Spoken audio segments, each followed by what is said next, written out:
of my mouth and the meditations of my heart be pleasing in your sight, O God, my rock and my redeemer.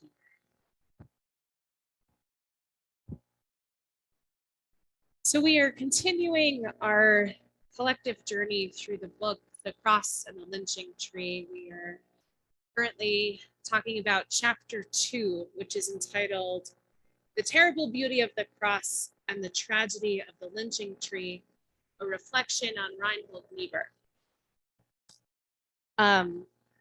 So I know not everyone maybe got the chance to read the whole chapter, so I just wanted to talk a little bit about who Reinhold Niebuhr was and what James Cone's critique of Reinhold Niebuhr's what James Cone's critique of Reinhold Niebuhr's career was and what that means for us and our walk of faith. So Reinhold Niebuhr taught Christian social ethics at Union Theological Seminary,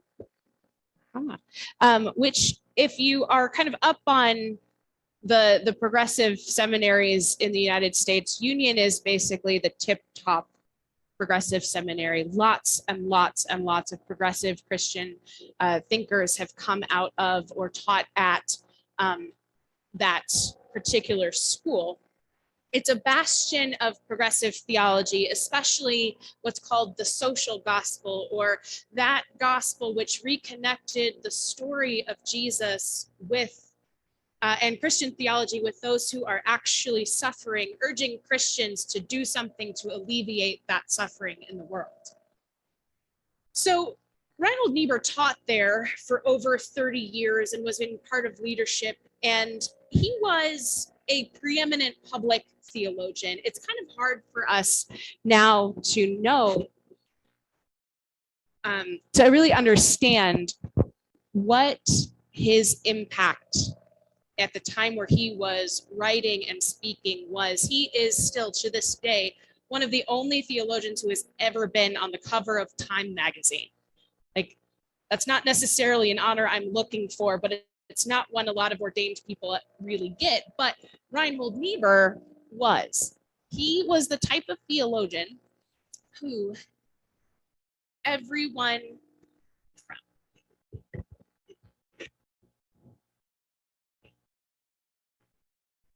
no, it's not behaving. Okay. So, and still to this day, his legacy is such that he is beloved across theological differences, and his thought still shapes many, many different Christian faith traditions. He had a huge following and a legacy which spans political and religious differences, and he was the person who penned the original version of the Serenity Prayer. God, grant me the serenity to accept the things I cannot change, the courage to change the things I can, and the wisdom to know the difference. That grounding prayer that many folks with a background in 12-step recovery know by heart was originally written by this man. So when we say that his reach was ubiquitous, that's what we mean. So he was born in Missouri in 1892, and he came of age in a lynching state at the height of lynching, and died in 1971, again, bearing witness to the Southern freedom movement and all of the Black social and religious leaders who were advocating for Black not only equality, but but the first, not the first, but the the period of history that we think of as the civil rights movement, this movement for Black lives that we are now the inheritors of. He lived through all of it. And while he spoke on issues of race at times, when he did speak, it was in the theoretical and in favor of what's known as gradualism, making small changes and not moving too quickly. And as a pastor, before he taught at Union Theological Seminary, he failed to lay a transformational groundwork for integration in his congregation, which created a passel of scandalized white people when a Black couple tried to attend immediately after he left that pulpit to go and teach. So even though he spoke and wrote out against segregation, he was the epitome of not in my backyard, meaning he wanted there to be integration, but he didn't want to stress his people or work to make it happen in the places he had influence and power. His main excuse being, I don't think people are ready. Though he did also, talking out the other side of his mouth, believe that integration was the ultimate test of Christian love. So it sounds practical, right? This gradualism, making small changes to make things better. It takes time to do things. That's a logic that especially us as white folks are pretty familiar with. It sounds really reasonable. But the question James Cone asks in this chapter, and the question that I ask of us today, is can we look in the face of someone who is suffering and really say to them, just wait a little while longer. We will pull the knife out slowly. See, it's a few more millimeters out. Isn't that better? But if we really understood that knife wound, that would be an unthinkable response. Reinhold Niebuhr, in so many ways, was the moderate that Martin Luther King was disappointed with.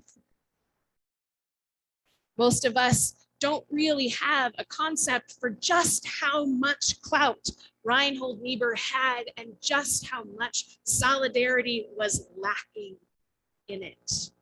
That he had this platform and did not leverage it for justice. He was immensely influential through the 40s, 50s, and 60s, but when push came to shove, he sided with the white folks. That was who he was in relationship with, who he was in conversation with, and who ultimately held his allegiance. White comfort and white privilege and the platform that he had won out whenever there was a conflict between his stated values and his own safety. Not even safety, his own comfort. He wrote and theorized about race an awful lot and had some sympathy for the plight of Black people, but none of it actually manifested into practical action. At the roots, Black people were still an other, which he treated with, at best, paternalism. He didn't have a relationship or allow himself to experience the depth of suffering. His main sin, in Cone's estimation, is that he centered his own whiteness, white comfort, white institutions, white measures of success. He did not have the spiritual fortitude to enter into the suffering of Black people or even deeply internalize what Black religious and political leaders such as Martin Luther King and Malcolm X had to say. The story that typifies the disconnect is when in September of 1963, there was the bombing of the 16th Street Baptist Church in Birmingham, Alabama, which killed 4 young girls.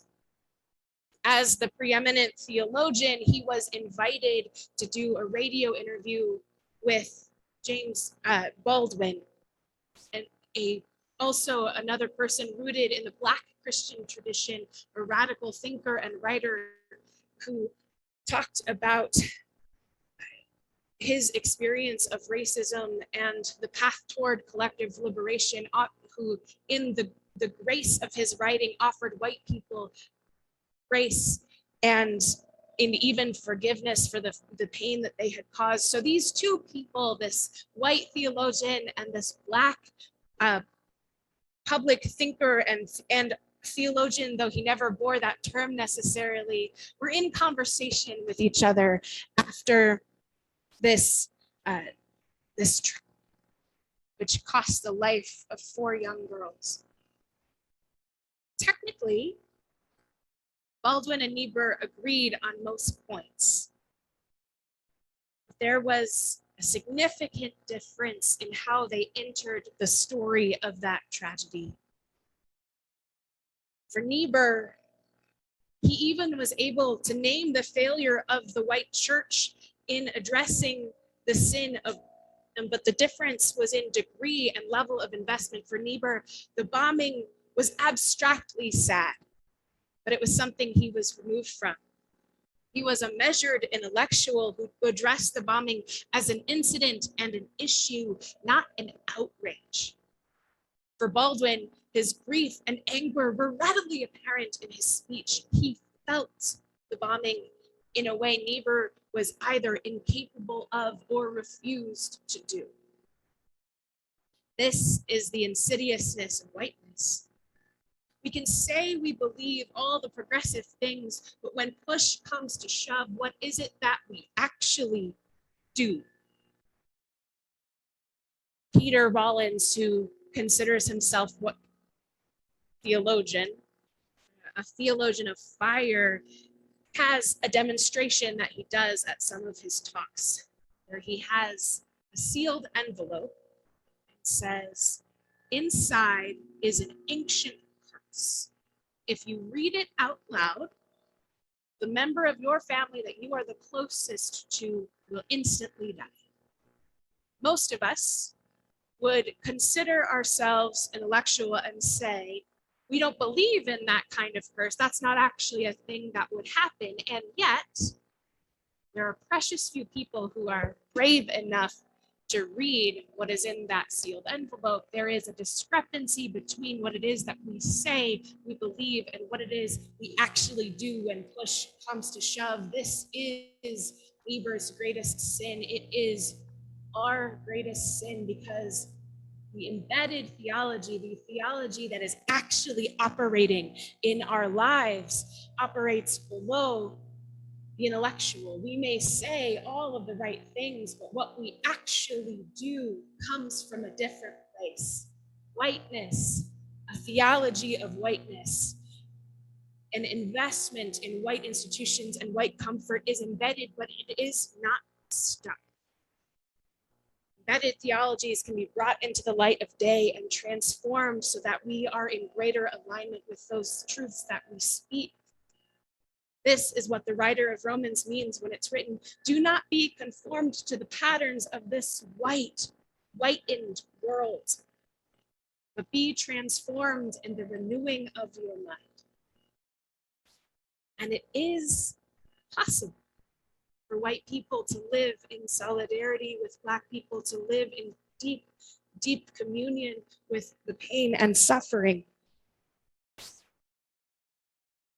In the chapter, James Cone lifts up the story of Dietrich Bonhoeffer, a German Lutheran theologian who is known for his investment in the movement against Nazism in Germany during World War II.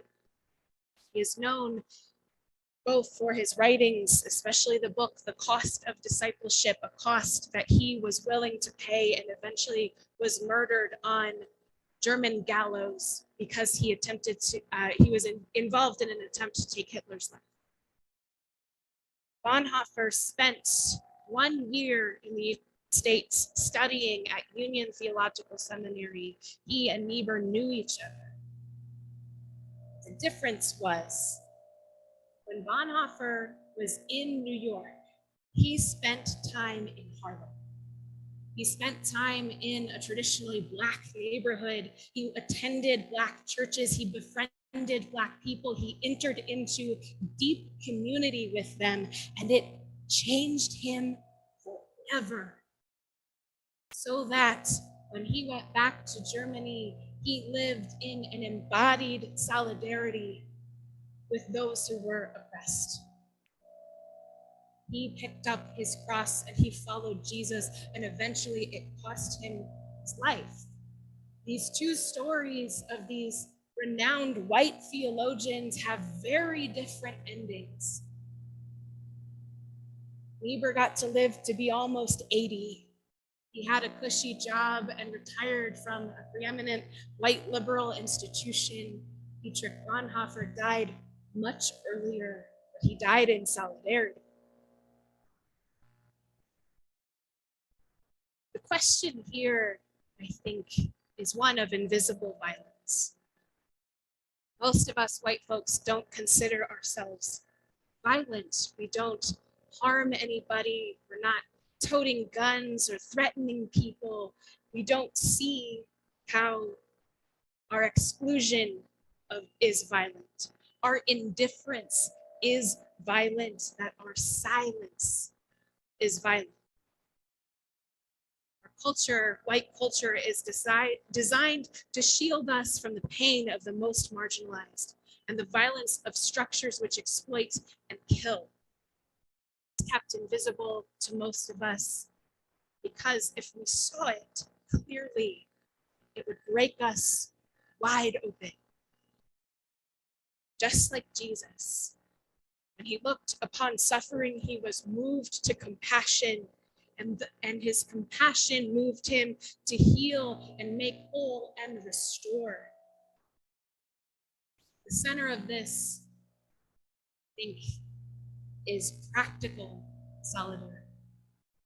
What does it mean to take these ideas, our best intentions about how we want the world to be, and actually invest in them?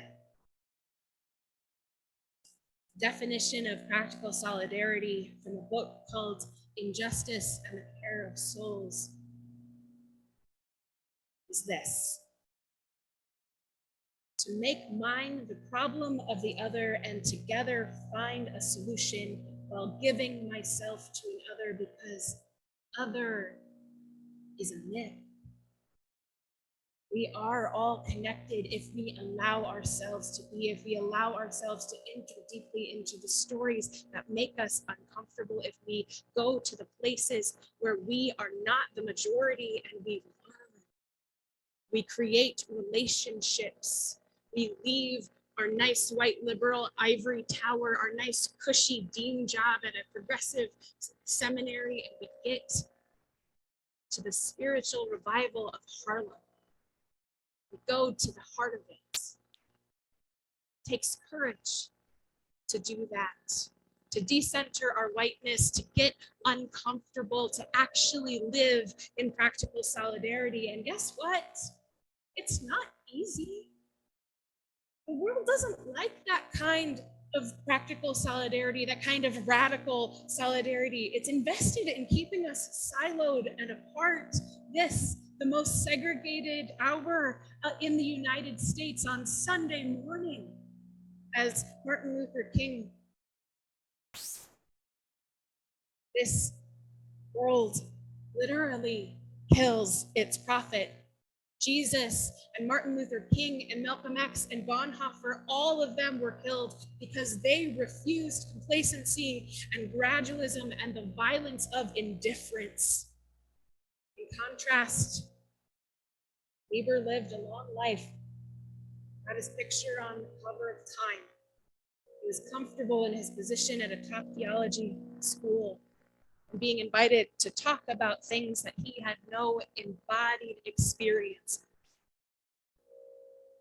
We are told throughout the Gospels, we must pick up our cross and follow Jesus. We are told to leave the dead to bury their own dead. We are told to reject the wisdom of the world. We are told that we cannot serve both God and material security. As we spend these 6 weeks contemplating the cross, letting the cross sink into our souls and sink into our bones, here's what we have to understand about people who didn't, who get the cross. They are the people who understand hope in the face of desperation, who understand economic precarity and state violence, who understands the ways that grief and rage are catalysts for change, who understand suffering, who allow their own experience of suffering to place them in radical and practical solidarity with others, who love with their whole selves, not just in word, but also in deed. This example of this particular theologian challenges everything we value about success, even and especially for white faith leaders.